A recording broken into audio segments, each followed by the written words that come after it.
আজকে আমার শ্রী শ্রী রামকৃষ্ণদেবের পরমহংসের জীবন কাহিনী।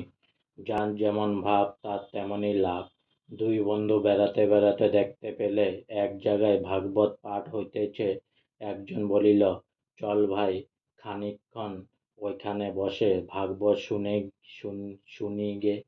অপরজন বলিল, না ভাই, ভাগবত শুনে কি হবে, চল ততক্ষণ বেশ্যালয়ে গিয়ে আমোদ করি গে। প্রথমজন তাতে রাজি হল না। সে সেখানে গিয়ে ভাগবত শুনিতে লাগিল। অপরজন বেশ্যালয়ে গেল, কিন্তু বেশ্যালয়ে তাহার আমোদ করা হইল না।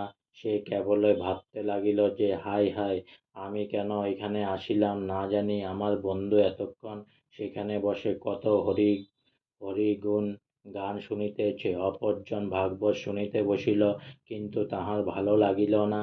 সে তথায় বসিয়া কেবলই ভাবিতে লাগিল যে, হায় হায়, আমি কেন আমার বন্ধুর সহিত গেলাম না, না জানি বেশ্যালয়ে সে এতক্ষণ কত আমোদ করিতেছে। ফলে যে ব্যক্তি ভাগবত শুনিতেছিল তাহার বেশ্যালয়ে যাবার ফল হইল, এবং যে ব্যক্তি বেশ্যালয়ে গিয়াছিল তাহার ভাগবত শোনার ফল হইল। আজকে আমার শ্রী শ্রী রামকৃষ্ণ পরমহংসের জীবন কাহিনী এখানেই সমাপ্ত হলো। তাই অনেক অনেক সাবস্ক্রাইব করুন, অনেক অনেক লাইক করুন আমার চ্যানেলটি। আর সবাই সুস্থ থাকুন।